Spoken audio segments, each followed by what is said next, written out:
आज के नौजवान पक्षी जिंदगी के लंबे सफर को तय करने के बाद बुढ़ापे में कदम रख चुके थे। गोरी कौवे को तो बहुत तेज खांसी थी और कालू कौवे के घुटनों में दर्द था। जग्गू बेटे, मेरे लिए खांसी की दवा ले आना और अपने पापा के लिए घुटनों पे लगाने की दवा ले आना। माँ, पापा, आप बूढ़े हो गए हो तो ये खांसी बुखार आम बात है। इतनी सी बात के ऊपर मुझे क्यों परेशान करते हो?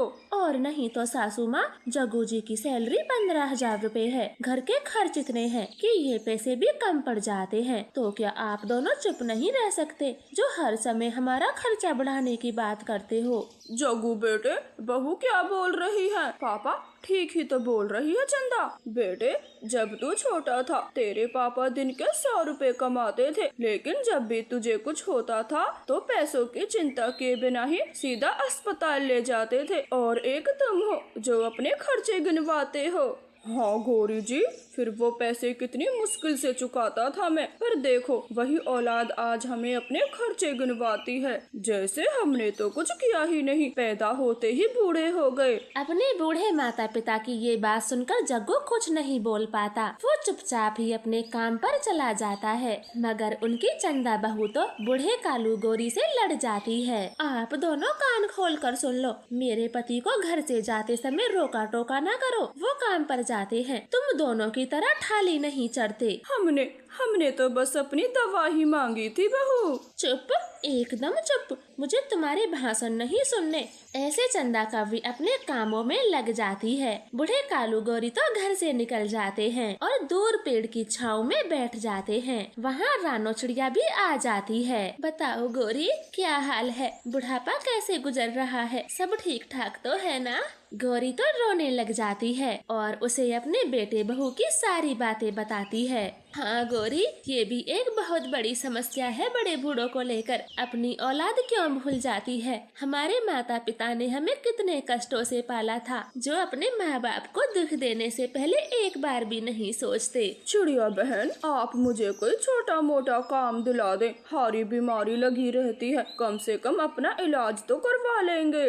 कालू, जिंदगी भर बहुत कमा लिया, क्या अब बुढ़ापे में भी कमाओगे? मेरे साथ चलो, सरकार बुजुर्गों के लिए वेतन देती है। चलो, मैं तुम्हारी पेंशन बंधवा देती हूँ। मैंने भी बंधवाई हुई है। ऐसे बातें कर वो सरकारी दफ्तर की तरफ निकल जाते हैं और चिड़िया कालू गोरी की पेंशन की बात करती है।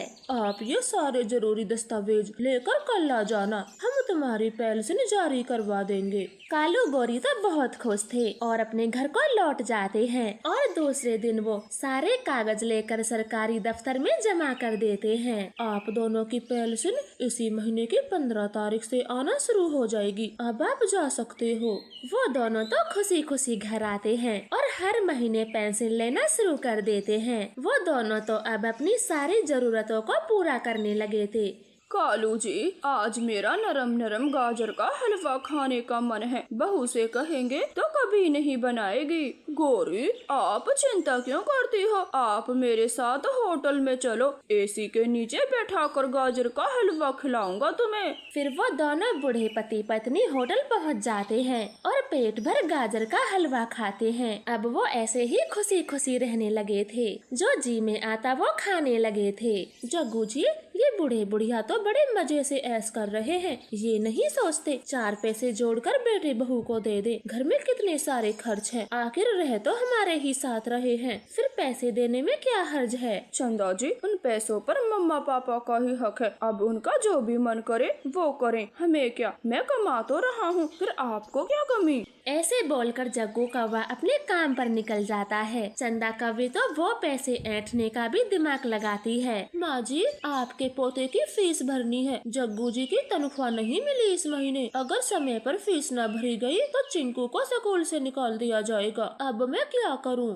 कालू गोरी को तो अपने पोते की ये बात सुनकर बहुत दुख होता है। बहू, तुम चिंता मत करो, हमें कल ही पेंशन मिली है। लो, ये रुपए ले जाओ और चिंकू बेटे की फीस भर दो। चंदा कव्वी तो झट से वो रुपए ले लेती है। अब तो वो हर महीने ऐसा ही करने लगी थी। जैसे ही बूढ़े कालू गोरी अपनी पेंशन लेकर आते, वो कोई न कोई बहाना बनाकर सारे पैसे ऐंठ लेती। चंदा बहू, आज खिचड़ी खाने का बहुत मन है, तो आप हमारे लिए खिचड़ी बना दें। बुढ़िया, आज मैंने पापड़ तले हैं तो मैं बहुत थक गई हूँ, खिचड़ी नहीं बना सकती, आप वही खा लें। लेकिन मेरा खिचड़ी खाने का मन है। कोई बात नहीं बेटा, बना दे, थोड़ी देर लगेगी। बुढ़िया, मस्का मत लगा, मैं नहीं बनाने वाली। अब जाओ यहाँ से, आराम से सोने भी नहीं देती। ऐसे बोलकर चंदा कव्वी तो सो जाती है। कालू गोरी को तो बहुत बुरा लगता है। गोरी, अब चाहे बहू कुछ भी कहे, हम उसे 1 रुपया नहीं देंगे। वो ऐसे फैसला कर लेते हैं। अगले महीने उनकी पेंशन आती है। चंदा कव्वी तो फिर से मीठा मीठा बोलती है। माँ जी, चिड़िया की पोती की शादी है, हमारे पास किसी पर भी नए कपड़े नहीं हैं। अगर आप रुपए दे देती तो हम सब भी नए कपड़े पहन लेते। बहू, पैसे लेते समय मीठा मीठा, और जब किसी काम की कहो तो जहर घोलती हो। चली जाओ यहाँ से, हम तुम्हें 1 रुपया नहीं देंगे। चंदा कव्वी को तो बहुत गुस्सा आता है। वो दोनों को घर से निकालने का फैसला कर लेती है। जग्गू जी, जंगल के बाहर बहुत बड़ा अनाथ आश्रम है, आप बुढ़े बुढ़िया को वहाँ छोड़ाओ, वहाँ उन्हें कोई कमी नहीं होगी। नौकर चाकर लगे रहते हैं ऐसे आश्रमों में, और वैसे भी अब इनका मन नहीं लगता घर में, हर समय बाहर ही घूमते रहते हैं। जग्गू कव्वे को अपनी पत्नी की बात ठीक लगती है। वो उन दोनों को उसी दिन आश्रम छोड़ने चला जाता है। मम्मा पापा, ये देखो यहाँ कितने बूढ़े पक्षी हैं। आपको अब कोई कमी नहीं होगी, आपका मन भी अच्छा लगेगा, मैं भी मिलने आता जाता रहूँगा। कालू गोरी तो एकदम चुपचाप खड़े थे। जग्गू कव्वा लौट जाता है। रानो चिड़िया जब ये खबर सुनती है, वो तो तुरंत ही सरकारी वकील के साथ आश्रम जाती है और दोनों को घर ले आती है। देखें जग्गू जी, ये घर आपके माता पिता का है, तो इस घर पे आपका हक नहीं, आपके बूढ़े माता पिता का है। तुम दोनों यहाँ से निकल जाओ। लेकिन हम कहाँ रहेंगे, हमारे बारे में भी कुछ सोचें। चाहे कहीं भी रहो, ये घर इन्हीं का है और यहाँ यही रहेंगे। वो दोनों तो बहुत डर जाते हैं और घर में रहने की भीख मांगते हैं। मम्मा पापा, हमें माफ कर दो, हमसे बहुत बड़ी गलती हो गई, जो बुढ़ापे में आपका ख्याल नहीं रखा और आपको घर से बाहर निकाल दिया। हाँ माँ जी, मुझे भी माफ कर दो। आज के बाद सबसे पहले आपकी बात मानूंगी, आप जो भी कहोगी तुरंत बना के दूंगी। अपने बेटे बहू की ऐसी बातें सुनकर वो उन्हें माफ कर देते हैं और हंसी खुशी मिलजुल कर रहने लगते हैं। अब चंदा कव्वी तो उनकी खूब सेवा करने लगी थी। तो प्यारे दोस्तों, इस कहानी से सीख मिलती है, अपने माँ बाप की बुढ़ापे में सेवा करना सबका फर्ज होता है। उन्हें कोई भी दुख देने से पहले अपना बचपन याद करें, उन्होंने कैसे कैसे आपका ख्याल रखा था। आपका धन्यवाद। रानो चिड़िया एक मछुआरे की पत्नी थी। उसका पति कई सालों से मछली पकड़ने का काम किया करता। उनका एक बेटा भी था। टुन्नू जी, आज मेरा मन बहुत घबरा रहा है, आप घर पर ही रहें, मछली पकड़ने ना जाएं। रानो जी, पागल मत बनो, यही तो मौसम आया है पैसे कमाने का। बाजार में मछली के दाम बढ़ गए हैं, एक दिन में बहुत कमाई होती है। ऐसे टुन्नू चिड़ा अपनी पत्नी रानो की बात नहीं मानता और अपना जाल उठाकर मछली पकड़ने चला जाता है। उनका पड़ोसी कालू कव्वा टुन्नू चिड़े से बहुत जलता था, क्योंकि वो तो टुन्नू के हिस्से की मछली भी खुद ही बेचना चाहता था। आज तो टुन्नू को मार के ही दम लूंगा, फिर सारी मछलियाँ मैं बेचा करूँगा और मैं बहुत पैसे वाला पक्षी बन जाऊँगा। आज कालू कव्वा नदी किनारे ही थोड़ी दूरी पर एक पेड़ में छुपा हुआ था। टुन्नू चिड़ा जैसे ही पानी में अपना जाल फेंकता है, तब कालू कव्वा आहिस्ता आहिस्ता आता है और टुन्नू को जोर से धक्का दे देता है। बचाओ, मुझे कोई डूबने से बचाओ, कोई है, मैं मर रहा हूँ, मुझे कोई बचाओ। कालू कव्वा तो चुपचाप खड़ा हुआ था। उसकी आंखों के सामने टुन्नू चिड़ा पूरा डूब जाता है। अब कोई दूसरा मछुआरा नहीं है जो मेरे से ज्यादा मछली पकड़ेगा। अब आराम से मैं ही मछली बेचा करूँगा। फिर कालू कौवा अपना जाल फेंकता है और ढेर सारी मछली पकड़कर बाजार चला जाता है। आज तो शाम के 6 बजे हैं और दिन भी गुजर गया। और दिन तो टुन्नू जी 2 बजे ही आ जाया करते थे। मैं कौवों से पता करके आती हूँ। ऐसे चिंता करते हुए मम्मा चिड़िया कौवों के घर जाती है। कौवे की पत्नी गोरी तो ढेर सारे पैसे गिन रही थी। 5,000, 7,000 और ये हो गए पूरे 10,000। वाह पति जी, पहले ही दिन पूरे 10,000 की बढ़ोतरी हुई है। आगे आगे तो पता नहीं क्या होगा। हाँ गोरी, जब वो टुन्नू चिड़ा मछली लेकर बाजार में जाता था तो पता नहीं सब पक्षी उसी के पास भीड़ लगाते थे। आज तो सब मेरे पास थे। वो दोनों ऐसे बातें कर रहे थे, तभी उनका दरवाजा खटखटाते हुए चिड़िया अंदर आती है। वो दोनों तो डर जाते हैं। कहीं इस चिड़िया ने हमारी बातें सुन तो नहीं ली। अगर चिड़िया को सब पता चल गया तो मैं जेल में सड़ूंगा। कालू भैया, मेरे पति अभी तक घर नहीं लौटे। आपकी उनसे कोई बात हुई थी? नहीं चिड़िया बहन, मेरी कोई बात नहीं हुई। टुन्नू तो आज बाजार भी नहीं आया, तो मुझे कैसे पता होगा वो कहाँ है। रानो, मुझे लगता है टुन्नू तुझे छोड़कर कहीं दूर चला गया, इसलिए तो अभी तक घर नहीं लौटा। चुप हो जाएं गोरी, बोलने से पहले बात को तोलना चाहिए। आप मेरे सीधे साधे पति के बारे में गलत ना बोलें। ऐसे बोलकर चिड़िया वहाँ से चली जाती है। कौवे राहत की सांस लेते हैं। एक पल के लिए तो मैं भी डर गया था। चलो सब अच्छा हुआ जो चिड़िया ने कुछ सुना नहीं। अब कहाँ ढूंढूं टुन्नू जी को, किससे पता करूं? मैं तो बाजार में किसी को जानती भी नहीं हूँ। ऐसे रानो चिड़िया अपने पति को खूब ढूंढती है, लेकिन उसे कुछ पता नहीं चलता। ऐसे ही कुछ महीने बीत जाते हैं। अब रानो चिड़िया को अपना गुजारा करने के लिए कोई काम धंधा चाहिए था, जिससे वो अपने बेटे का पेट पाल सके।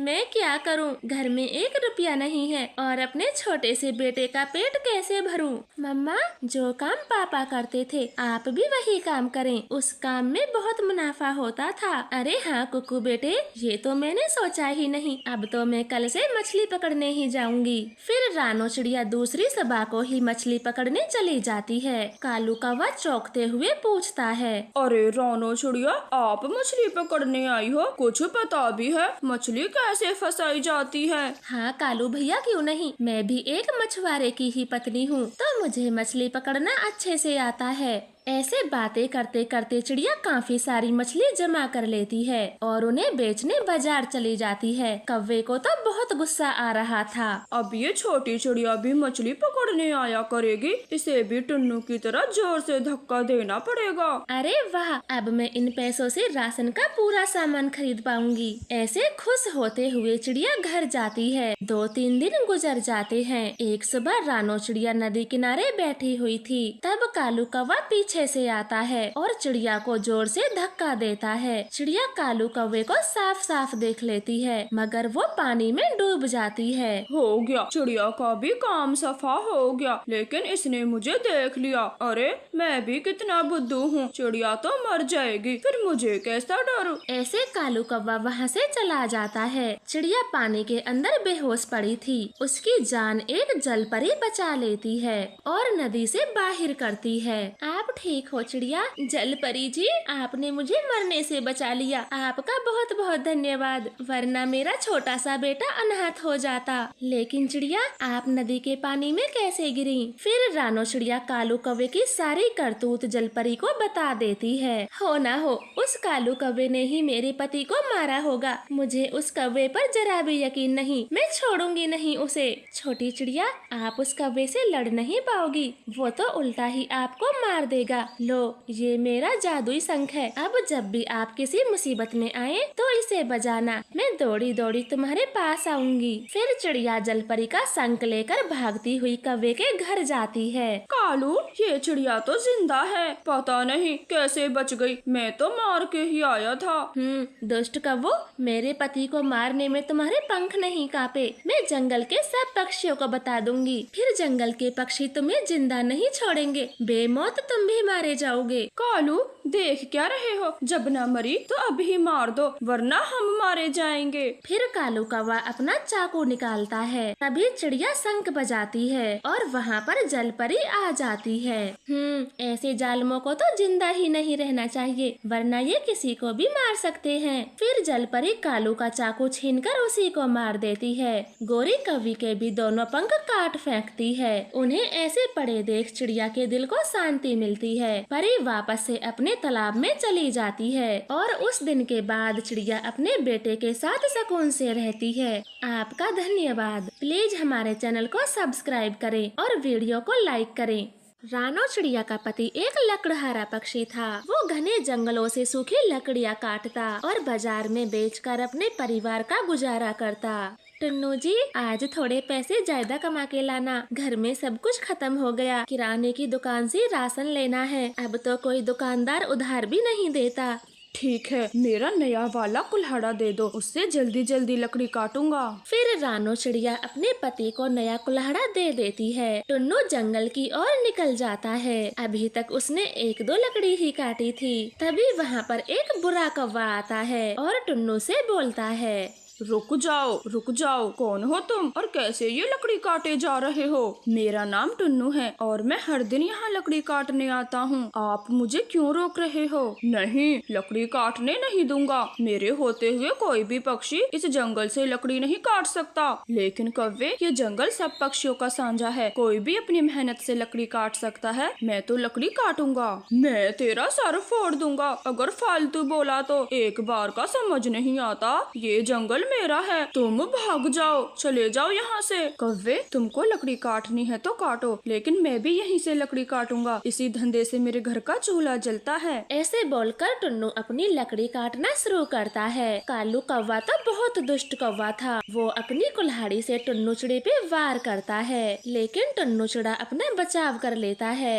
ऐसे लड़ते लड़ते कालू का कुल्हाड़ा उसी को लग जाता है और वो दर्द से चिल्लाता है, मेरी आँख फोड़ दी। मैं तुझे छोड़ूंगा नहीं। मैं कालू कौवा अपना बदला लेकर रहूंगा।